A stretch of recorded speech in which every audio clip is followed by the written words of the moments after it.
Donc j'aimerais commencer par lire un passage en Colossiens 2, 6 et 7.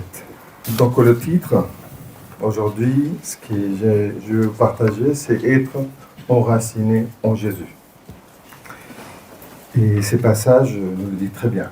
« Comme donc vous avez reçu le Christ Jésus, le Seigneur, marchez en lui, enraciné et édifié en lui, et affermi dans la foi, selon que vous avez été enseigné, abondant en elle avec des actions de grâce. » Ces passages, si on continue à lire verset 8 et le reste, ça nous montre un avertissement en fait, pour ne pas être emporté par des fausses croyances, par des mensonges de ce monde, par la philosophie. Il parle de la philosophie. Mais aussi d'autres enseignements qui ne sont pas d'accord avec la parole de Dieu et avec ce que Dieu est. Paul s'adresse à ceux qui ont reçu Jésus en tant que Sauveur et Seigneur. Donc à ceux qui ont fait une alliance, j'ai rejoint le frère. Il a parlé d'alliance. Ceux qui ont fait, quand tu reçois le Seigneur Jésus, tu fais une alliance avec lui. Moi, j'ai fait cette alliance. Faire une alliance, c'est comme signer un pacte ou un contrat. C'est sérieux. C'est comme un mariage. C'est pas quelque chose de léger. Aujourd'hui, je crois en Jésus. Demain, je ne crois pas. Je l'accepte, mais demain, c'est pas un jeu. C'est une alliance. Ta vie va être transformée et changée. Ce qui vient derrière, après une alliance, c'est un changement complet de ton être entier. Alors, cette alliance, on la signe évidemment avec le Père, mais aussi avec le Fils. Matthieu 26, 28 le dit très bien. « Car ceci est mon sang, le sang de l'alliance. » Ce que Franck a dit. C'est écrit dans la parole. C'est une alliance. Quand je prends, tout à l'heure, quand nous l'avons pris, c'était très sérieux. C'est un rappel de cette alliance que j'ai signée avec le Créateur, avec notre Sauveur Jésus. Alors, si son sang a lavé tes péchés, alors tu as signé une alliance, tu as signé un pacte. Il faut prendre conscience. Quelqu'un qui a fait cette alliance, excusez-moi, s'engage à vie. Et Paul nous le dit bien, si vous êtes engagé, qu'est-ce qu'il faut faire? Marcher en lui. Ok? Donc, il nous appelle aujourd'hui à marcher en lui. Cela veut dire quoi? Fixer son regard en Jésus, sur Jésus. C'est lire les passages qui parlent de lui, mais c'est aussi étudier, c'est méditer en ce qu'il a fait, le style de vie qu'il a vécu, comment Jésus a vécu quand il était ici, sur la terre. Donc les évangiles nous le montrent très bien.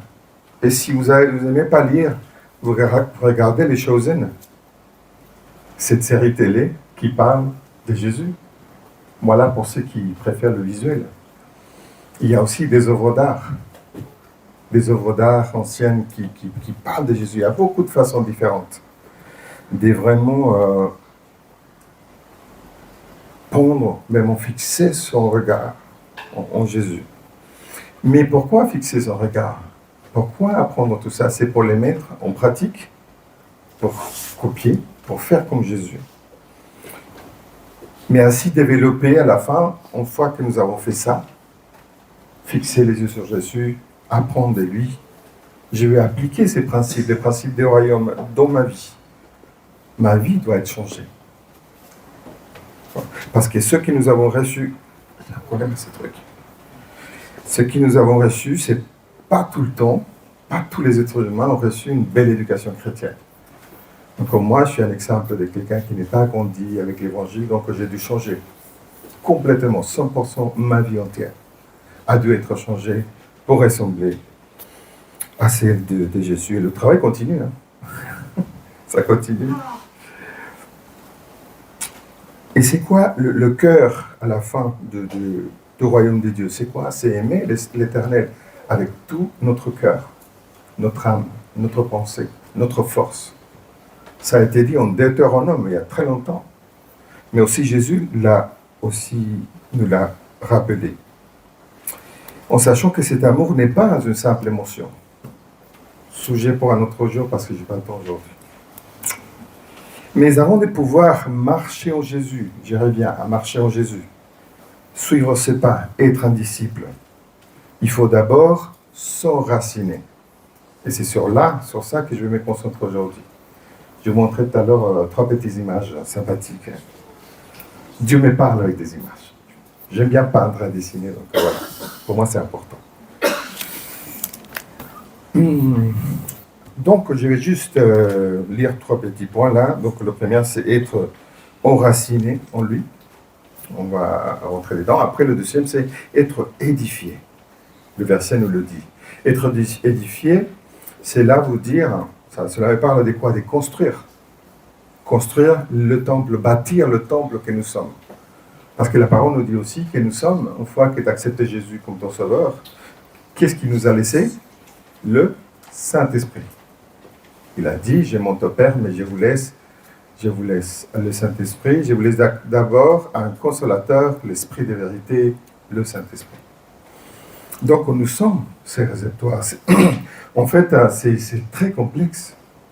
Toute notre foi en Jésus s'affecte, se transforme dans nos vies. Qui était dedans est sorti, doivent sortir pour que le Saint-Esprit vienne prendre sa place. Et vraiment prendre la place de son temple. C'est nous, notre corps, notre vie, votre corps. Quand vous regardez tous les matins, excusez-moi, mais ça ne vous appartient pas. Hein. Si vous avez signé l'alliance, ça appartient à Dieu. Votre vie entière, corps, âme et esprit, tout ce que vous faites, tout ce que vous êtes, l'appartient à lui. Vous n'êtes plus le roi de vous-même, c'est lui qui décide. C'est pour ça qu'on l'obéit. Qu'est-ce qu'il a dit Jésus? Si vous m'aimez, vous m'envoyez des boîtes de chocolat. C'est ça? Qu'est-ce qu'il a dit? Gardez mes commandements. Voilà, et si on parle à tout le monde, aux autres, c'est parce qu'on garde les commandements, c'est parce qu'on obéit Dieu. Et si j'ai quelque chose, si mon cœur est rempli de lui et de son amour, évidemment, je vais parler aux autres. C'est inévitable. Le troisième point, c'est être affermi. Être affermi, donc enraciné et édifié. Je vois cette partie d'être édifié un peu comme une adolescence spirituelle. Hein? Être enraciné, on commence, c'est un peu le fait d'être un enfant spirituel. Là, il commence à grandir, c'est un adolescent, pour aller vers l'âge adulte, évidemment. Et être affermi par le dessein. C'est quoi être affermi? C'est être rendu stable, solide, confirmé, fortifié. Les fondations sont bien établies. C'est ça l'idée. Donc ces passages, en fait, est très riche. Il y a des mots on peut les exploser, on peut écrire des livres par rapport à ça. C'est impressionnant. Donc ces chrétiens adultes, reconnaissant de tout ce que Dieu a fait dans sa vie. C'est très important. Hein? Je crois qu'une fois enraciné, édifié, affermi en Christ, les chrétiens matures vont accomplir ce que dit Éphésiens 2, 10. Ça veut dire, car nous sommes son ouvrage, ayant été créés dans le Christ Jésus pour des bonnes œuvres. Pour des bonnes œuvres. Donc, une des bonnes œuvres, c'est bien, j'ai rejoint ce que tu as dit, merci, c'est parler de lui aux autres. Leur dire comment Dieu les aime. Amener la vie à ces gens-là. Donc, marchons avec Jésus en faisant des bonnes œuvres. Donc, voilà la petite image. Hein, il y a plein de choses là-dedans. Donc, de cette première image, nous voyons un cœur dans la terre. Ces cœurs représentent le cœur de Père, le cœur de Dieu. Regardez bien l'image. Qui est aussi Dieu le Créateur de toutes les choses. Il est prêt à donner la vie. Si vous voyez bien, il y a des petits animaux, il y a des escargots, des grenouilles, des papillons, des plantes, hein, des fleurs. Il y a des fleurs, il y a de l'eau, bref, il y a la vie. Il y a la vie dans le cœur de Dieu. Jésus l'a bien dit, je suis le chemin, la vérité et la vie. Jésus est la vie. Donc, dans l'image, nous voyons aussi des petites graines brunes tout autour. Vous voyez bien? tout autour de ces cœurs qui nous représentent nous, les chrétiens. Ceux qui ont accepté Jésus comme leur sauveur et Seigneur. Alors, si vous voyez bien, ils sont sauvés, mais pas enracinés encore. Ils ne sont pas enracinés dans son amour. Ils ne sont pas enracinés en lui encore. Ces graines sont enterrées avec leur protection. La coque. Ces protections nous maintient, parfois nous maintient éloignés du Père. Pour l'instant, la protection, chaque graine, si vous voyez bien, chaque graine, il a une couleur différente qui représente, chaque couleur représente l'unicité de chaque personne. Okay? Mais ça représente aussi une protection. Chacun se protège des autres comme il peut. Au début, on ne fait pas confiance.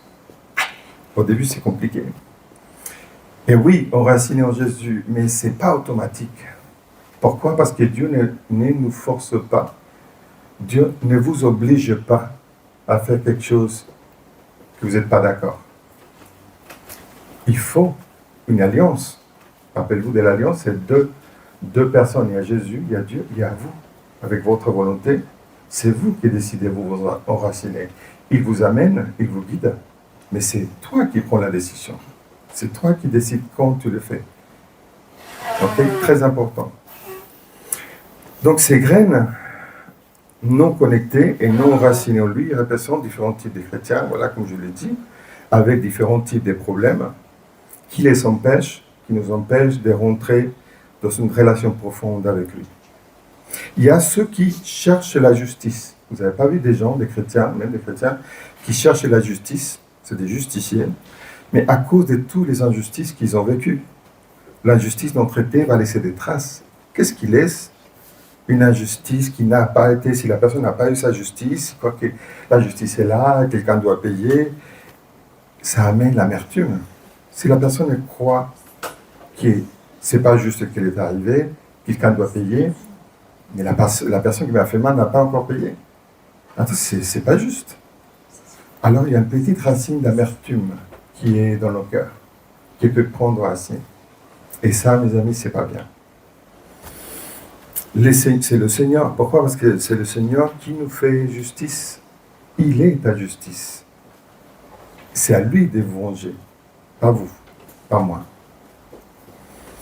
Il a les épaules assez larges. Si tu décides de te venger, si tu décides de continuer avec clamer la justice et chercher la justice, il va te laisser, ok, mais tu vas payer après.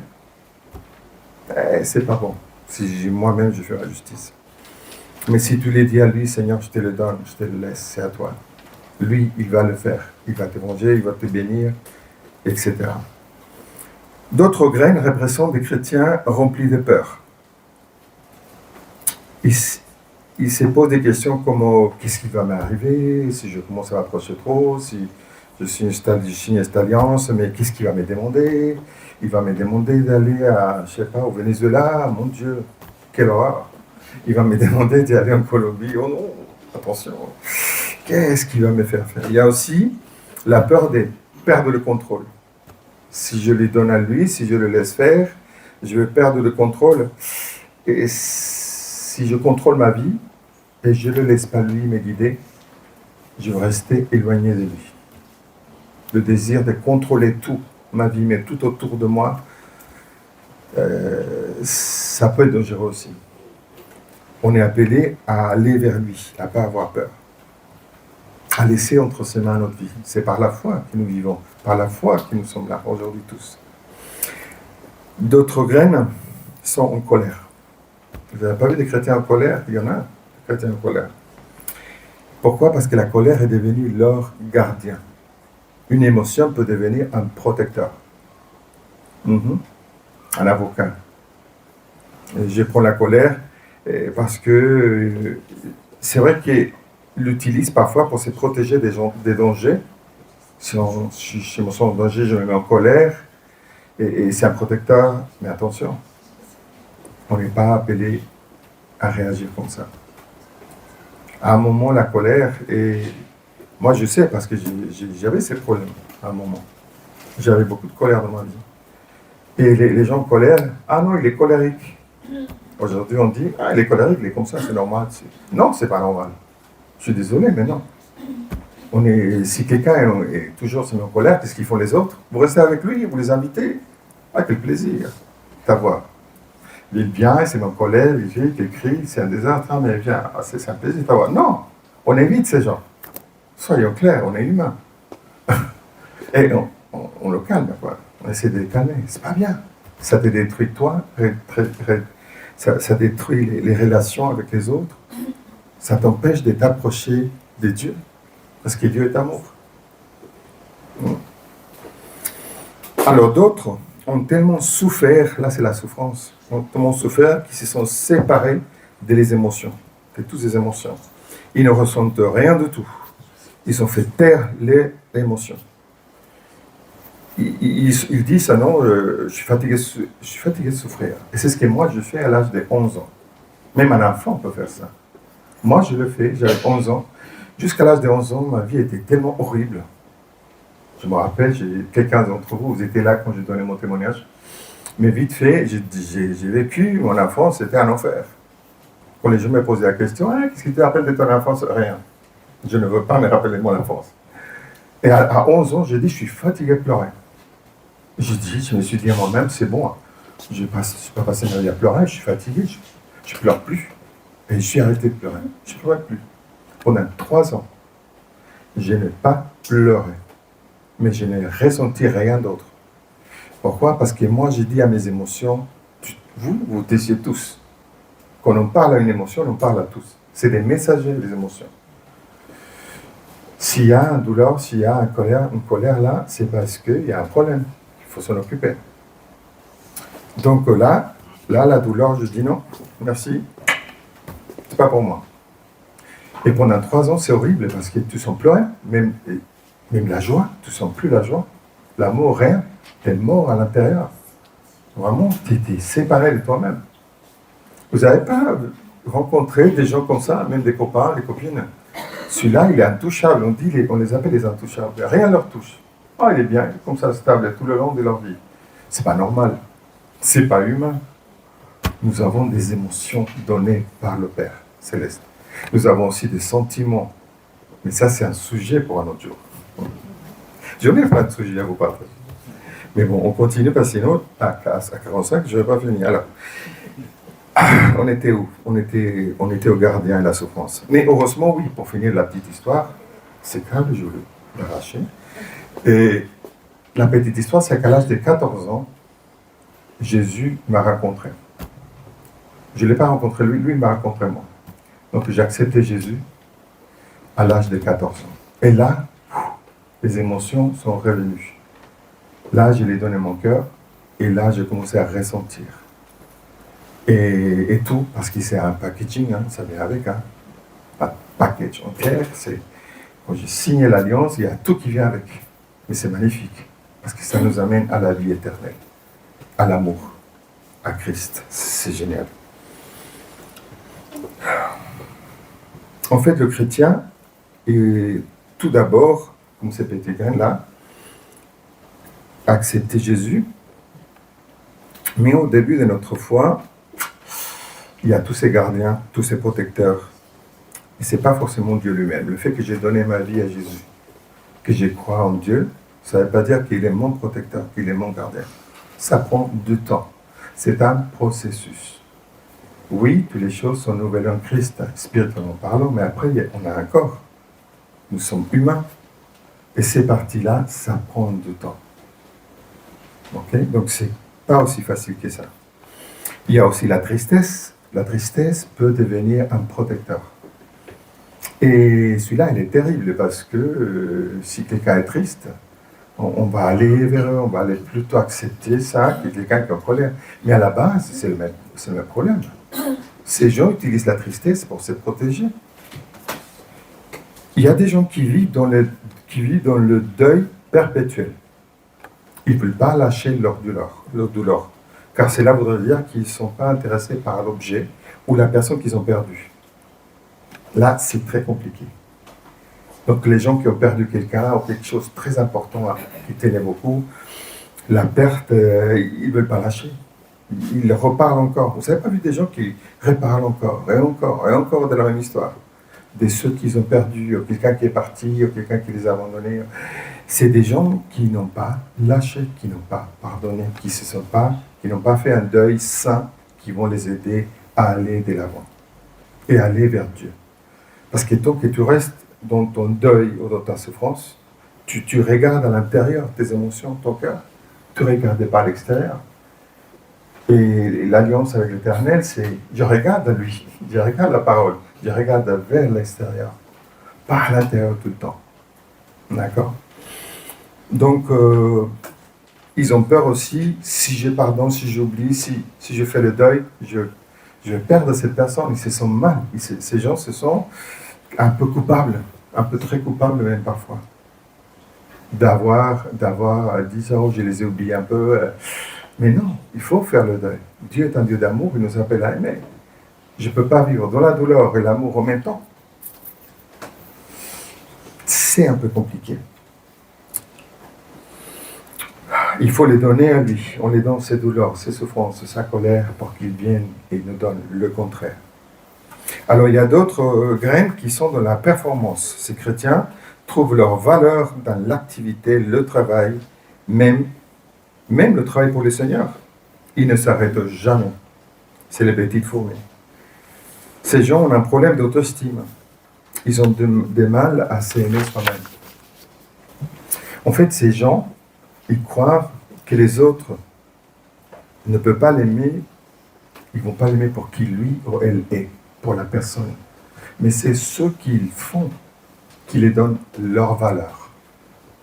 Leur valeur en tant que personne, c'est dans l'activité, dans ce que je peux faire.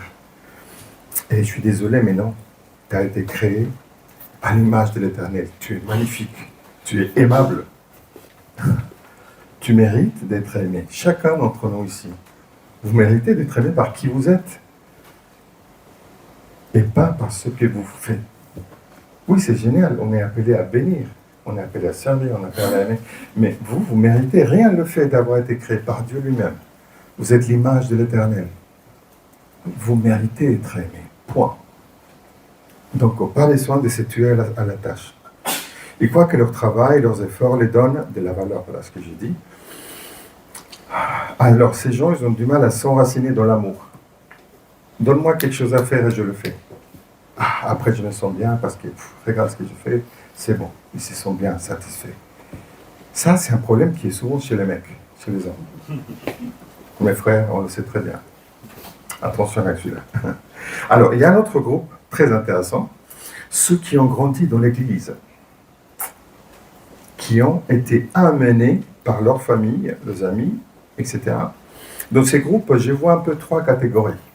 On va utiliser la nature. La première catégorie, c'est les escargots. Je les appelle les escargots. C'est une image. Je ne dis pas qu'il y a des gens, c'est juste une image.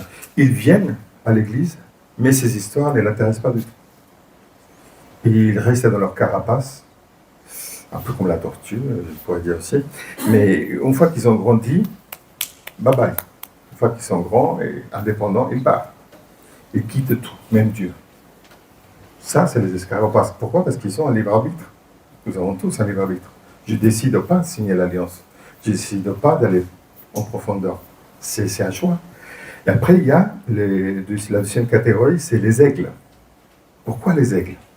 Parce qu'ils voient tout d'en haut. Rien ne lui échappe. Attention. C'est les religieux. C'est la loi qui compte pour eux. Ce sont des juges. Toi. Regarde. C'est pas bien comme ça. C'est pas bien ça. Venir en pantalon court à l'église. C'est pas bien. Et toi, maquillage, mon Dieu. Attends, les juges, ils vont voir, tout, il n'y a rien qui ne l'échappe. Si tu bouges, hop, on te met dans le droit chemin. Ça, c'est les aigles. Un esprit de religiosité est plus important qu'autre chose. L'obéissance, c'est mieux que l'amour. Ils sont tous les deux liés, c'est compliqué. Un autre jour, on étudie. Troisième groupe, le brebis. Les brebis. Ils reconnaissent la voix de leur berger. Ça, c'est génial. Ce petit groupe sympathique. Et eux, les brebis, décident de le suivre. Ils ont compris la voie de Jésus. Ils décident de le suivre et ils sont enracinés en lui, heureusement. Donc il y a de tout. Il y a de tout dans la famille de l'Éternel, dans la famille de Dieu. Chacun choisit. Il y a ceux qui choisissent par des blessures non guéries, un certain style de foi et une certaine façon de relationner avec les autres, par les brisements, par le manque d'amour, par le manque de beaucoup de choses. Nous ne sommes pas tous au même niveau, nous ne vivons pas le même style, hein? Nous n'avons pas tous le même style de vie. Hein? Nous sommes tous différents. Alors, les aigles, on peut dire qu'ils ont sauvé, mais le problème, c'est qu'ils font peur. Et l'évangile, c'est l'amour quand même. On passe à l'image numéro 2, s'il te plaît. Là, voilà, celui-là. Alors, dans cette image, on a compris que c'est un cœur. Vous êtes d'accord? Oui. Ouais, si tu le dis. Oui, c'est un cœur, les gens. Mais je n'ai pas le petit cœur que tout le monde fait là, c'est pareil. Ça, c'est un vrai cœur. Voilà. Ça c'est un cœur, voilà. Donc, dans cette image, nous voyons... déjà, on a compris, hein, normalement, c'est pas jaune, c'est doré. Quand j'ai dessiné, c'est doré. Mais bon, la couleur... Hein. Après, il y a le sang, il y a la croix, il y a la couronne. Et voilà. Là-haut, il y a la petite graine, là-haut, tout en haut. Dans cette image, nous voyons une graine s'enraciner dans le cœur de Jésus. Et on voit des petits pousses, des plantes qui commencent à grandir tout en haut. Grâce aux racines ancrées en Jésus, à travers son sacrifice à la croix. Vous voyez la croix là-bas. Excusez-moi. Et si on voit les morceaux tout en haut, vous voyez la graine, il y a des petits morceaux roses. Et ces petits morceaux roses, si vous vous rappelez l'autre dessin, il y avait un qui avait ces couleurs tout autour. Donc c'est la coque une des graines. Il a explosé. Parce qu'il a décidé de signer l'alliance. C'est un peu le brebis qui a décidé, oui, je signe cette alliance. Oui, je vais être enraciné en lui pour pouvoir reproduire la vie. Donc je me débarrasse, je te donne ma douleur, je te donne tout. Je te donne tout ce que tu veux. Je te donne la colère, je te donne tout. Et il se trouve nu devant l'Éternel. Mais là, c'est là où le Seigneur dit, là on peut faire quelque chose. Là, je suis d'accord avec toi. Merci d'avoir enlevé toutes ces protections pour que la connexion puisse se faire. Très important. Alors, cela veut dire quoi? Cela veut dire que nous construisons notre relation intime avec le Père.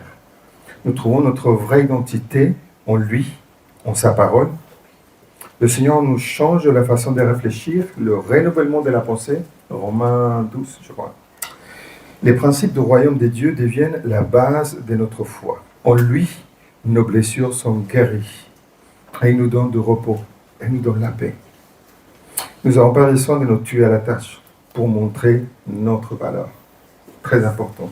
Nous n'avons pas besoin de vivre dans la tristesse, ni vivre dans le deuil éternel, car il est notre joie. En Jean, Jésus a prié quelque chose de très intéressant. Et il a prié, quand il priait pour les disciples, il a dit quelque chose qui m'a marqué. Il a dit, j'ai pris que tu les donnes, qu'ils aient ma joie complète. C'est marrant, il n'a pas prié pour notre émotion, il a prié pour la joie. La joie, c'est une arme. C'est une arme très puissante. Voilà. Donc, il est notre justice. Il va faire payer à l'ennemi de nos âmes tous les mal qu'il nous a fait directement ou indirectement. L'ennemi, on le connaît très bien. Hein. Plus besoin de protection, car Jésus nous accepte comme nous sommes. Il t'accepte comme tu es, avec tes défaillances, avec tes problèmes, avec tes brisements. Il nous amène à qui? Jésus nous amène à Dieu le Père, à Jéhovah Rapha. C'est un des noms de Dieu qui veut dire il est ma guérison. Il me guérit. Il guérit notre cœur. Il guérit nos blessures. Ça s'appelle, c'est un des noms de l'Éternel. Mais avant de pouvoir s'enraciner en Jésus-Christ, nous avons une étape inévitable. Une étape inévitable, c'est la mort. Attention. 1 Corinthiens 15, 36 le disent très bien. Une graine, quand tu la sèmes, ne peut reprendre vie, sauf si d'abord elle meurt. Donc, avant que cette graine devienne un arbre qui commence à grandir, à produire la vie, il faut qu'elle meure. Elle est enterrée déjà. Mais maintenant, elle est enracinée, elle donne tout, elle meurt. Elle doit mourir pour produire la vie. Déjà, Jésus, il l'a fait. Il est mort, son corps, pour nous donner à nous la vie. Il a montré l'exemple. Nous l'avons lu, l'exemple. Donc, on est appelé à faire un peu pareil. Ces versets parlent de plusieurs aspects de la vie d'un chrétien. Le premier aspect, c'est la mort de la chair. La chair, c'est quoi? C'est tous ces aspects, les aspects de notre vie qui nous séparent de notre Père céleste. Toute forme de péché, même les péchés d'omission. Cela, on le voit en Jacques 4, 17, les péchés d'omission. Mourir à la chair, mourir à ces désirs égoïstes, charnels, qui offensent notre Père céleste et qui nous séparent de lui. Nous devons mourir à la chair. Nous devons tuer tout ce qui nous sépare de lui. Jésus ne partage pas son trône. Je suis désolé de vous informer que Jésus, le trône, c'est pour lui. Et si vous décidez de mettre quelqu'un d'autre, quelque chose d'autre, lui, il part. Ok, je te laisse. Il peut partir, il est Dieu. Il fait ce qu'il veut. Il est omnipotent. Donc, il fait ce qu'il veut. Et il ne partage pas son trône. Je suis désolé. Alors, on trouve où les trois ennemis? Si je donne mon cœur, mon trône à lui, il y a trois ennemis de la vie d'un chrétien en plus de Satan. Trois ennemis qui t'empêchent de grandir, qui te gardent séparés de lui. Celui-là, on les trouve en 1 Jean. Vous avez compris, hein? Ok. Et désolé pour l'accent, hein? Et pour les Français, mais bon. Ce qui est intéressant, c'est le contenu. Donc, alors, 1 Jean 2, 16. Qu'est-ce qu'il dit? Il parle de la convoitise des yeux, la convoitise de la chair et l'orgueil de la vie. Ce qui a fait tomber Adam et Ève. L'ennemi l'a essayé avec Jésus, mais ça n'a pas marché. Heureusement. Parce que sinon, on ne serait pas là. Le deuxième aspect, dénoncer tous les mensonges. Tous les mensonges qui Satan a utilisés pour nous contrôler, pour nous manipuler, et ainsi nous séparer de notre Père aimant, et remplacer par des mensonges, ces mensonges par la vérité. Nous devons dénoncer les mensonges. La Bible le dit, il est le père des mensonges. Satan est le père des mensonges. Et lui, il va utiliser tout, même la parole. Il a essayé avec Jésus. Hein? Pour vous tromper, pour vous séparer de lui, pour vous faire revenir à vous-même, à l'ancien vous. Il va le faire. Il va essayer de vous séduire. Il essaye pourtant de nous séduire d'une façon ou une autre. Nous séparer de lui, de notre Père céleste, de Jésus, c'est l'objectif numéro 1 de Satan. Et il est expert en manipulation, en tromperie. Donc il faut faire très attention. C'est pour cela que lire la parole, la pratiquer, l'étudier, c'est très important. Parce que l'ennemi, il est là. Il est comme un lion. À notre verset, il le parle. Je sais que je vais un peu vite, mais je vais tout partager avant que... Voilà. Je trouve qu'il faut respecter le temps. C'est très important. Alors, il y a un enseignement quelque part, non, il y a un partage pour un autre jour. Ça s'appelle les mensonges gardiennes. C'est très intéressant. Mais bon, pour un autre jour. Sujet d'un autre jour, j'écris. Troisième aspect, c'est débarrasser des faux systèmes de croyances contraires aux principes du royaume de Dieu. Des faux systèmes de croyances. Pourquoi? Parce que ton système de croyances, donc c'est ce que tu crois, comment tu vois le monde, comment tu opères, comment tu te relationnes avec les autres, va déterminer, ton système de croyances va déterminer la façon où tu vis ta vie, les décisions que tu prends, les relations que tu as avec les gens. C'est très, très important. Réfléchir à ça. Est-ce que j'ai un système de croyances selon le royaume de Dieu? Est-ce que mon système de croyances a été changé, transformé ou pas? Par exemple, il y a 3 principes. Non, il n'y a pas 3, il y a 5. 3 petits exemples. C'est quoi aussi le royaume de Dieu? C'est l'amour au lieu de quoi? La séduction. Hein? Toujours il y a quelque chose que l'ennemi essaie de nous séduire, mais le Seigneur nous appelle à aimer. avec un amour éternel et pur. Il y a le respect des autres au lieu de le contrôle et la manipulation. Ça, c'est l'ennemi. Mais le Seigneur nous appelle à respecter. Il y a le pardon au lieu de la vengeance. On est appelé à pardonner.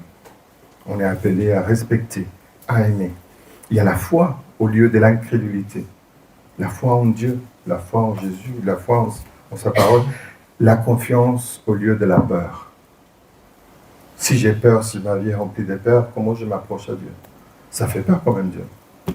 Il peut faire peur, mais il est incroyable. Image numéro 3. Ah voilà, ça c'est la fin. Ça a changé depuis tout à l'heure. Ah, ça change. Désolé pour l'anglais, mais j'avais utilisé ça pour enseigner dans une école où je l'avais fait en anglais.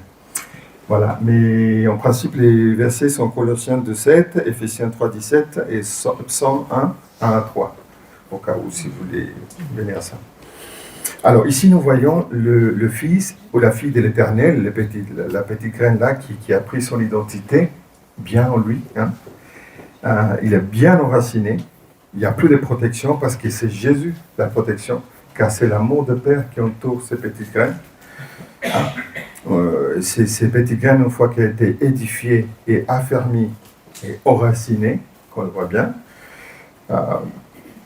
commencent à produire des fruits éternels.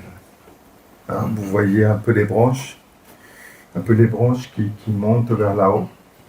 La chair, ce qui était tout ce qui faisait la petite graine avant, il n'y a plus. Il n'y a plus.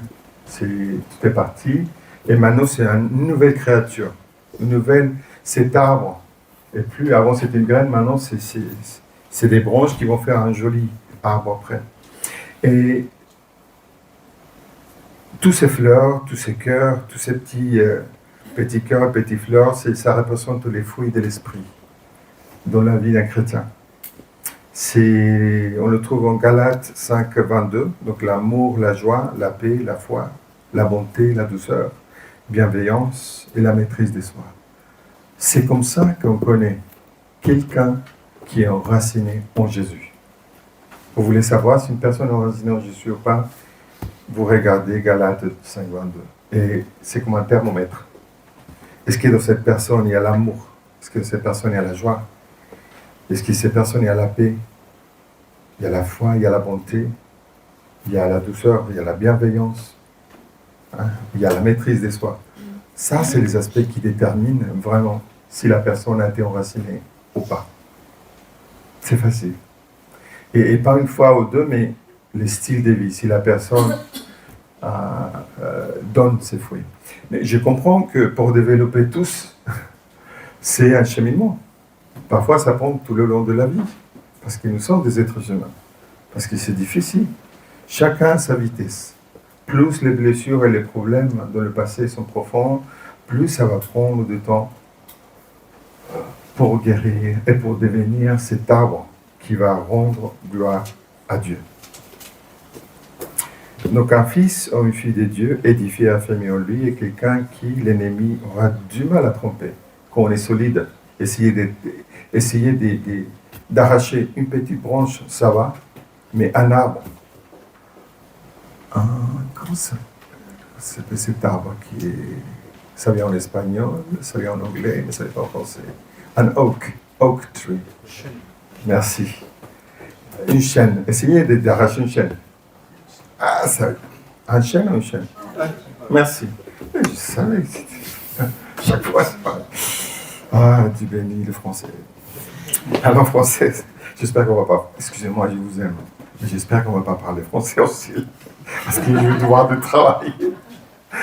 Espagnol, ça serait pas mal. Bref, allez, il faut rigoler un peu. Il faut pas que pleurer. Alors, l'ennemi va avoir du mal à tromper quelqu'un qui est solide, qui connaît la parole. Pourquoi? Parce que l'ennemi vient, et qu'est-ce que vous allez dire? Ce que Jésus a fait, il est écrit là. Et vous dites simplement.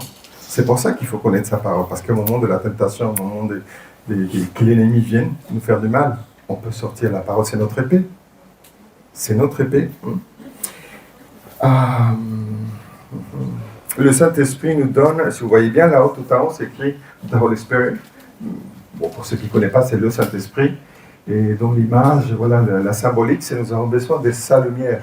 Nous avons besoin de sa chaleur. La chaleur? Merci. De la chaleur du Saint-Esprit, de sa lumière. Il nous amène, il nous guide. Hein. Tellement important, être guidé par lui, sensible à lui. Il nous protège, nous avertit. Sans lui, ça serait un peu plus compliqué. Psaume 1 dit « Bienheureux l'homme qui ne marche pas dans les conseils des méchants, qui a son plaisir en la loi de l'Éternel. Et il sera comme un arbre planté près des ruisseaux d'eau, qui rend son fruit en sa saison, et sa feuille ne flétrit point. Tout ce qu'il fait réussit. » Voilà, un peu l'image de l'arbre, les chrétiens. Flétri. Pourquoi on a créé ce mot? Pourquoi? Compliqué. Prions. Père Céleste, merci Seigneur. Merci pour Jésus. Nous te remercions pour ces passages qui nous encouragent à marcher en Jésus, à nous enraciner, être enracinés en lui et en ta parole. À être, merci, parce que ces passages nous encouragent à être édifiés en lui, construire ces bâtiments qui est notre corps, remplis de Saint-Esprit. Merci parce que tu nous appelles à être affermis dans la foi que nous avons en Jésus, en toi. Merci Seigneur parce que c'est pour notre protection. C'est pour nous aider à être plus forts en toi, Seigneur, pour pouvoir aimer les autres, pour pouvoir t'aimer toi-même, toi, avec tout notre cœur, notre âme, notre pensée et nos prochains, comme nous-mêmes. Pour ça, il faut être construit, Seigneur. Merci, parce que tu nous aimes, tu nous aides, tu nous guides. Nous te louons, nous t'exaltons. À toi la gloire, pour toujours. Amen.